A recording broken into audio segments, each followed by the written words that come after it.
오늘 이야기는 시대가 조금 뒤로 갑니다만 주제도 내용들도 거의 열왕기상과 비슷한 말씀들이 이어지는 것을 보게 됩니다.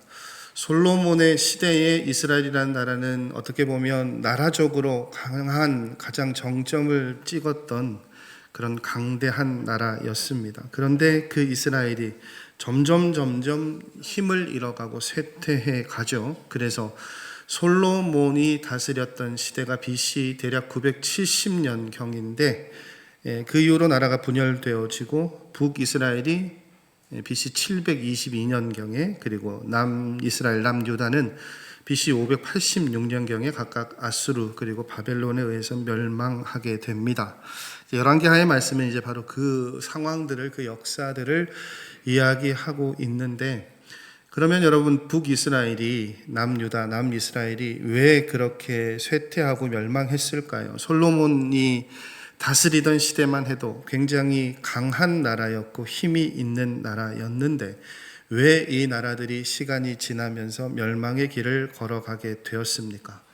겉으로 보기에는 힘이 사라졌으니까, 힘이 없으니까, 국력이 약해졌으니까 망하였다라고 그렇게 짐작할 수 있고요. 또 실제로 그렇다, 그것이 이유다라고 이야기하기도 합니다. 그러나 믿음의 눈으로, 신앙의 눈으로, 시선으로 바라보면 그것보다 더 크고도 중요한 이유가 있죠. 근본적으로 이 나라들이 쇠퇴하게 된 이유가 적어도 국력이 약해져서 힘을 잃어서 나라가 망했다라고 그렇게 결정 지을 수는 없을 것 같아요. 오늘 말씀 속에 주로 등장하게 되고 언급하게 되는 한 왕이 바로 그 사례를 잘 증명해 주고 있습니다. 누군가 하면 히스기야 왕이에요. 여러분, 북이스라엘이 아수르에 의해서 점령을 당했습니다. 그만큼 굉장히 강한 힘을 가진 나라였어요. 북이스라엘을 점령하고 이 아수르가 남유다, 남이스라엘도 점령하기 위해서 전쟁을 일으킵니다. 그런데 히스기야 왕 때 그 아수르의 침략이 점령을 시도하는 일들이 있었는데 히스기야 왕 때 그 아수르 제국의 위협에서 이 남이스라엘, 남유다가 살아남았습니다. 이유를 말씀은 이렇게 설명합니다. 오늘 봉독해드린 열왕기하 18장 6절 말씀 다시 한번 띄워주십시오. 이 6절 말씀 한번 띄워주시겠습니까? 함께 읽어보겠습니다. 곧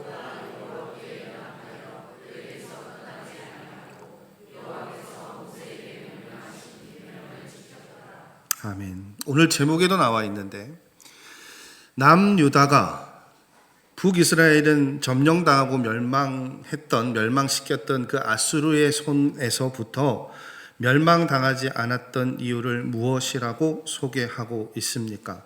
곧 그가, 히스기야 왕이 어떻게 했다고요? 하나님과 연합했다라고 이야기합니다. 그런데 이 남유다도 140년이 지나면 멸망하게 됩니다. 그럼 140년이 지나서 남유다, 남이스라엘이 멸망한 이유가 무엇 때문이겠습니까? 히스기야 왕 때와 다르게 그 마지막 시대의 왕은 어땠을까요? 하나님과 연합하지 못했죠. 그것이 선명한 이유라고 열왕기하의 말씀은 이야기하고 있습니다. 그래서 열왕기하의 말씀을 살펴보면서 이 열왕기하의 말씀의 주제를 하나님과 연합하는 삶이라고 그렇게 잡았습니다. 여러분, 하나님과 연합하는 삶을 살고 계십니까? 하나님과 하나가 되는 것, 이것은 기독교 신앙의, 기독교 영성의 가장 오래된 그리고 중요한 주제 가운데 하나였습니다. 하나님과 연합한다는 것, 연합하는 삶, 어떤 삶을 하나님과 연합하는 삶이라고 여러분은 생각하십니까? 이해하십니까? 하나님과 연합하는 삶. 어떻게 하면 하나님과 연합하는 삶을 살아갈 수 있을까요? 오늘 438장 찬송 불렀잖아요. 제 스스로도 쭉 새벽 기도부터 막 점검을 해보니까 이 찬송을 너무 많이 불렀어요. 제가 새벽에도 주일에도 또 438장을 불러야 되나. 성도님들도 목사님은 찬송가 438장밖에 모르나 그러실 것 같을 정도로 많이 불렀더라고요. 그런데 왜 불렀는지 아세요, 여러분? 딱 한 단어 때문입니다. 어떤 단어입니까? 주 예수와 동행하니. 저는 연합을 그렇게 이해합니다. 하나님과 동행하는 삶. 이 땅 가운데 저와 여러분이 그리스도인이 이루어야 되고 살아가야 할 삶의 모습입니다. 그렇게 하나님과 동행하고 하나님과 하나 되는 삶을 오늘 열왕기하의 말씀은 하나님과 연합하는 삶이라고 그렇게 표현하고 있습니다. 그 연합하는 삶을 살아가는 사람에게, 가정에게, 교회에게, 민족에게 하나님께서 주시는 은혜가 있다고 이어지는 7절의 말씀은 그것을 형통이라는 단어로 표현합니다. 이처럼 좋은데요, 복이 있는데, 형통의 은혜가 주어지는데 무엇을 하면요? 하나님과 연합하면요. 그런데 안타까운 것은 우리도, 세상의 사람들도 하나님과 연합하여 사는 삶의 걸음, 동행하는 삶의 걸음 부족합니다. 이유는 여러 가지겠죠. 그것보다 세상의 일이 더 중요하기 때문에, 바쁘기 때문에, 세상을 사랑하기 때문에 하나님과 함께 연합하고 하나님과 함께 동행하면서 사는데 시간을, 마음을 내어드리기가 참 어렵다라고 말씀하실 수도 있죠. 너무 바쁘니까, 분주하니까, 죄송합니다, 하나님이 안중에 없는 삶을 살아갈 때도 있습니다. 그런데 참 놀라운 것은요, 적어도 신앙 안에 있는 사람들은 그렇더라고요, 여러분. 그렇게 하나님 없이 세상 일에 몰두하면 그 세상 일에 성공합니까? 아니더라고요. 왜 그럴까요, 여러분? 하나님이 세상의 주인이시잖아요. 하나님과 연합하고 하나님과 동행하지 않는데 세상에서의 삶의 걸음이 잘 될 수가 있습니까? 안 돼요. 열왕기하에 나타난 이 북이스라엘과 남유다, 남이스라엘의 삶의 이 나라들의 모습들이 그것을 우리에게 가르쳐주고 보여주고 있습니다. 놀라운 것은요, 여러분, 대략 시간적으로 한 100몇 년간의 간극이 있죠. 어느 나라가 먼저 멸망했습니까? 북이스라엘이요. 근데 이게 잘 이해가 되어지지 않아요. 왜냐하면 이스라엘이 남과 북으로 나뉠 때 북이스라엘에는 몇 지파가 모였습니까? 10개 지파예요. 그럼 남이스라엘, 남유다는요, 2개 지파잖아요. 영토도, 지파의 수도 훨씬 더 많았단 말이에요. 그런데 북이스라엘이 멸망했어요. 먼저 멸망했습니다. 왜 그럴까요? 그 이유가 뭐라고요? 성경 말씀은 이렇게 이야기합니다. 오늘 본문 말씀 18장 12절의 말씀을 보면 이는 그들이 하나님 여호와의 말씀을 듣지 아니하고 그의 언약과 여호와의 종 모세가 명령한 모든 것을 따르지 아니하였음이더라 라고 이야기합니다. 이유가 굉장히 간단하죠. 왜요? 하나님의 말씀을 따르지 아니하였기 때문에요. 하나님과 동행하는 삶을 살지 않았어요. 하나님의 말씀을 따라하지 않았어요. 여러분, 남이스라엘의 히스기야도 아수르의 침략을 당했습니다. 모든 전쟁에 승리하지 않았어요. 전쟁에 지기도 했습니다. 그러나 결국은 히스기야는 남유다를 지켜냈어요. 많은 어려움이 있었지만 히스기야와 남이스라엘은 그 어려움을 이겨냈습니다. 훨씬 더 적은 것을 가지고 북이스라엘은 무너지고 멸망했는데 북이스라엘이 멸망할 때 남유다는 멸망하지 않았어요. 그러니까 이 상황이, 이 사건이 무엇을 우리에게 증명해 줍니까? 힘의 문제가 아니라니까요, 여러분. 눈에 보이는 지파, 국토, 군사력의 문제가 아니었어요. 그러면 무엇이 그것을 가능하게 했다고요? 다시 6절 말씀이요. 그가 여호와께 연합하여 그에게서 떠나지 아니하고 여호와께서 모세에게 명령하신 계명을 지켰더라. 이후 7절 말씀은 여호와께서 그와 함께 가시며 그가 어디로 가든지 형통하였더라 라고 이야기하고 있습니다. 히스기야가 하나님과 연합하여 말씀을 따라 살아가니까 하나님께서 히스기야와 함께 하셔서 형통하게 하셨다고요. 히스기야가 하나님과 함께 하려고 연합하려고 하는 삶을 살려고 노력을 하니까 그 하나님께서 그 히스기야의 모습을 어떻게 해요? 기쁘게 받으신 거예요. 보신 거예요. 그래서 함께 해주셨어요. 그래서 히스기야를 통해 남유다가 형통하게 되었다고요. 아수르가 북이스라엘을 멸망시키고 굉장한 힘을 발휘할 그때였어요, 여러분. 그때 남유다가 그 아수르의 전쟁을, 침략을 이겨냈다고요. 그 힘이 어디에 있었다고요? 하나님과 연합하려고, 동행하려고, 하나가 되려고 했던 삶의 걸음이요. 그런데 히스기야가 그렇게 즉위하고 난 이후에 시간이 흘러서 남유다도 망하게 되죠. 남유다는 왜 망했을까요, 여러분? 열왕기하 24장 19절 20절의 말씀을 보면 이런 표현이 나옵니다. 그가 여호야김의 모든 행위를 따라 여호와 보시기에 악을 행한지라. 여호와께서 예루살렘과 유다를 진노하심이 그들을 그 앞에서 쫓아내실 때까지 이르렀느니라. 여기서 말하는 그는 유다의 마지막 왕 시드기야 왕을 지칭합니다. 시드기야가 어떻게 했다고요? 여호와 보시기에 악을 행했고요. 여호와께서 예루살렘과 유다를 향해 진노하셨고 그 진노가, 여호와의 화가 언제까지요? 그 앞에서 쫓아내실 때까지 계속됐다고요. 정말 다르지 않습니까? 히스기야는 어떻게 했다고요? 하나님을 기쁘시게 했어요. 시드기야는요, 하나님을 노하게 했습니다. 그러니까 그 전혀 다른 선택 때문에 전혀 다른 삶의 길을, 심지어 나라의 명운이 바뀌는 것을 보게 되죠. 그런데 그것의 기준이 뭐라고요, 여러분?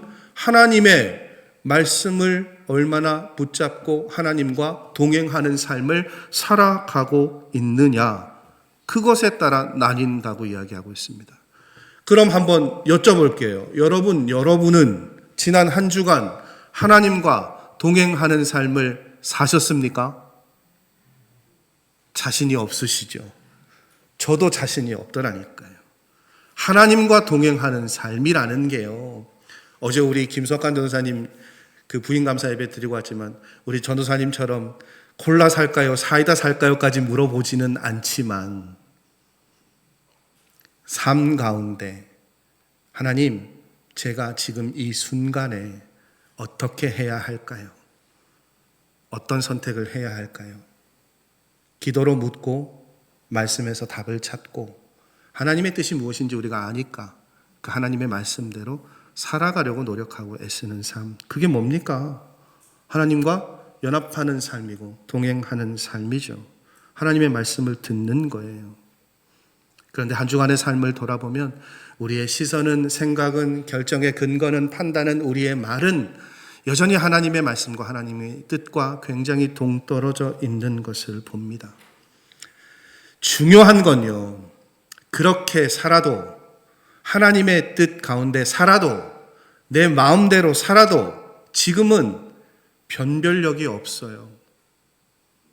여러분, 제가 여기서 여러분 보면 마음속으로 짐작은 할 수 있으나 한 주간 열심히들 사셨겠지. 여러분 지금 최대한 그런 미소로 저를 바라보고 계시거든요. 예배 자리니까. 저도 그렇잖아요. 예배 자리니까. 최대한 온화한 표정을 지으려고 애쓰고 있죠. 근데 실제 삶의 모습은 하나님의 말씀과 전혀 동떨어진 삶을 우리가 살아간단 말이죠. 그런데 지금은 드러나지 않아요. 우리 다 똑같아 보여요. 그런데 분명한 하나님의 말씀은 끝은 어떻게 해요? 다르다고 말씀하십니다. 이 땅에서의 삶의 모습이 마침이 다를 수 있고요. 다르게 되고요. 마지막에 심판대 앞에 섰을 때는 다를 거예요. 여러분, 히스기야는 분명히 하나님과 연합해서 하나님 말씀에 순종하는 삶을 살았습니다. 그 삶이, 그 선택이 하나님을 기쁘시게 했대요. 하나님과 연합하는 삶이 하나님을 기쁘시게 했습니다. 그러면 여러분, 저와 여러분 어떻게 살아야 될까요?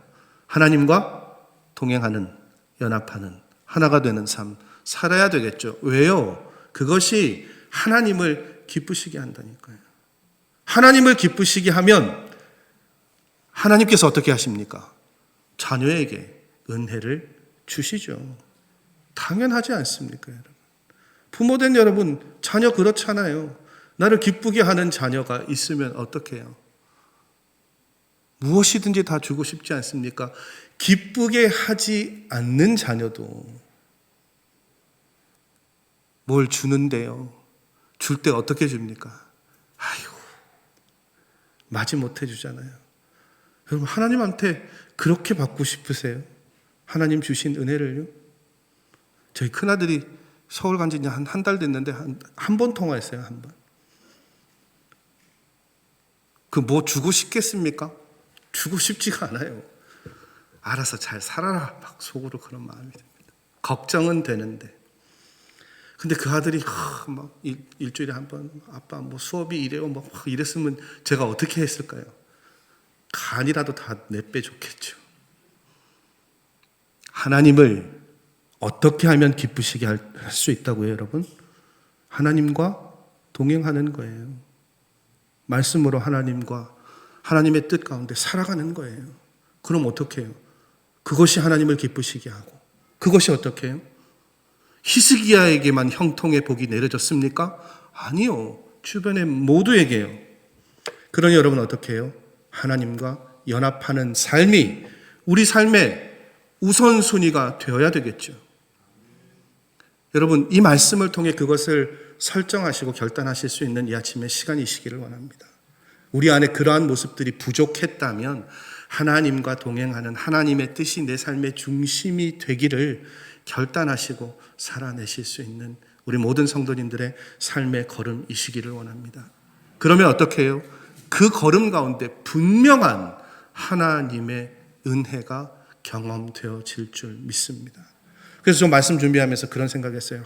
우리 모든 성도들이 이러한 마음으로 하나님과 동행하는 삶을 살아갈 때 4달, 5달 뒤에 우리 장로님들이 기도하실 때 절로 그런 기도가 나올 수 있으면 좋겠어요. 우리 모든 성도들이 하나님께서 주신 그 형통의 은혜를 누릴 수 있게 해주셔서 그것을 목격할 수 있게 해주셔서 감사합니다.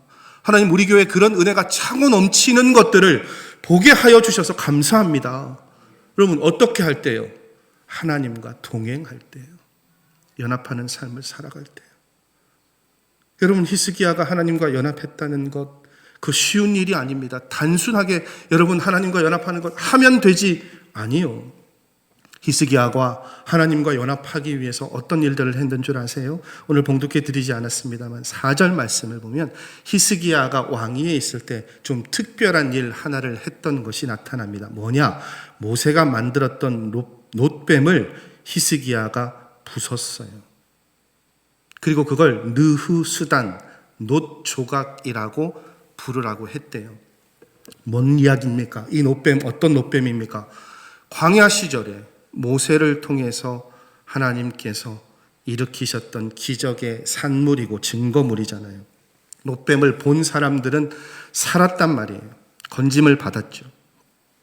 그런데 그 놋뱀이 시간이 지나고 계속해서 이스라엘에 대물림되어지면서 어떻게 됐습니까? 사람들이 그걸 떠받들기 시작한 거예요. 뭔가 특별한 것들이 있는 것처럼 여겼죠. 심지어 여러분 거기에 단을 세우고 분향도 드렸나 봐요. 히스기야가 그걸 보니까 이건 아니거든요. 하나님을 향해 예배드리고 하나님을 향해 제사하는 것인데 지금 그 놋뱀이 마치 대단한 것인 양 사람들이 반응하고 행동한단 말이죠. 하나님과 하나가 되는데, 하나님과 동행하는데, 하나님과 연합하는데 이게 도움이 되지 않는 것으로 판단되어졌어요. 믿음의 방해가 된다고 여겨졌어요. 그래서 히스기야가 어떻게 했다고요? 그걸 깨부셨습니다. 그리고 더 이상 그것은 뭐 대단한 무엇이 아니라 놋조각이라 부르라고 했어요. 여러분, 굉장히 어려운 결단이지 않습니까? 중요하게 붙잡고 있는 걸 버린다는 것, 그거 쉽지 않아요, 여러분. 대단해 보이는 것들을 버리는 것 쉽지 않습니다. 여러분, 곰곰이 생각해 보니까 그런 것 같아요. 제가 초등학교 때는 싸움 잘하는 애들이 참 부러웠던 것 같아요. 중고등학교를 가게 되면 어떤 친구들이 부러울까요, 여러분? 예? 어우, 장로님 공부를 잘하셨나 봅니다. 정답입니다. 공부 잘하는 친구가 부러워요. 근데 직장을 다 그러고 들어가게 되죠. 그럼 누가 부러울 거예요, 여러분? 예? 돈 많이 버는 사람이 제일 부럽죠. 목사님들이라고 다를까요? 아니요. 목사님들 모이면 뭐 얘기할 거예요, 여러분? 참 부끄러운 고백인데 하나님 나라를 이야기하고 말씀을 이야기해야 되는데 그 이야기도 하시지만 돈 이야기 하시죠. 요새는 주식들도 많이 하셔서 목사님들이 주식책도 쓰셨더라고요.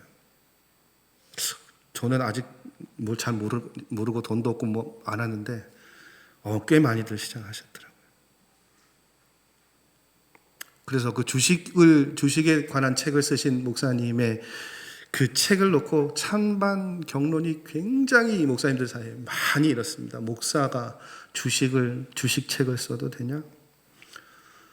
여러분, 그 수많은 찬반의 현장 가운데 저는 뭐라고 글을 남겼을까요? 잘못됐다, 잘됐다? 저는 좀 모호한 사람이거든요. 해도 된다. 다만 목회에 방해를 줄 것 같으면 시작도 안 하는 게 맞지 않겠나. 전 잘 모르는데 그 빨강 파랑 수시로 들여다보신다면서요. 그 심각한 분들은 자기 뭐 업무 중에도 그걸 하신다고 그러더라고요. 그럼 목사님들이 많이 막 새벽 기도회 5분, 새벽 기도회는 그게 없나요? 점심시간 뭐 무슨 기도회, 저녁 기도회 전에 그거 올라가고 내려가는 거 들여다보고 계시면 그거 해야 됩니까? 안 해야 됩니까, 여러분? 안 해야 돼요. 놋뱀이 중요한 의미를 가지고 있죠, 여러분. 역사적으로, 신앙적으로 중요한 의미를 가지고 있어요. 근데 히스기야가 왜 그 놋뱀을 부쉈습니까? 그것이 지금 현 시점에 하나님과 연합하는데 방해가 되기 때문이에요. 그래서 히스기야가 그 놋뱀을 버렸습니다. 부셨습니다. 무엇하기 위해서요? 하나님께 집중하기 위해서요. 하나님과 동행하기 위해서요. 하나님과 하나 되기 위해서요. 여러분, 하나님과 연합하십시오. 하나님과 동행하는 삶을 살아야 됩니다. 하나님과 하나가 되어야 합니다. 그렇게 말씀드리면 우리 가운데는 그렇게 이야기하실 성도님들 계실 거예요.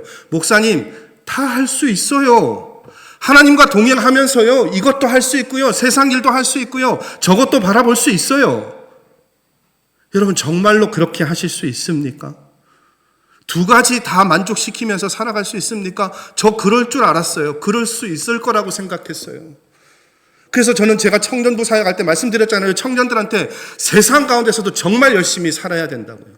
교회 핑계 대지 말고, 교회 핑계 대면서 세상 일 외면하지 말고 학교든 직장이든 열심히 최선을 다하라고요. 교회에서 예배 드리고 나면 밤에 야근을 해서라도 어떻게 해요? 그 일들을 감당하라고요. 그런데 그게 안 되면 뭘 선택해야 됩니까, 여러분? 하나님과 동행하는 걸 먼저 선택해야 된단 말이에요. 다 따라다니다가 어떻게 해요? 놓치더라고요. 힘에 부치더라고요. 우리에게 필요한 것이 무엇이라고요, 여러분? 우리 신앙이 온전한 신앙으로 하나님을 바라보는 거예요. 내 방식대로 하나님을 믿는 게 아니라요. 내 기대대로 하나님을 믿는 게 아니라요. 하나님의 뜻이 무엇인지 말씀을 통해 묻는 시간들을 통해 그걸 깨닫는 거예요. 여러분, 북이스라엘이 왜 멸망했습니까? 17장, 열왕기하 17장 15절의 말씀을 보면 여러 표현 가운데 딱 이 표현이 있어요. 이들이 하나님의 말씀을 버리고 허무한 것을 뒤따라 갔기 때문이래요. 여러분, 북이스라엘이 그 10지파가 하나님을 모르는 민족들이었습니까? 아니잖아요. 아는 사람들이었어요. 그런데도 하나님과 하나가 되지 못했죠. 그래서 어떻게 해요? 멸망하게 되었잖아요. 기억하십시오, 여러분. 오늘 말씀은 다른 걸 우리에게 이야기하지 않습니다.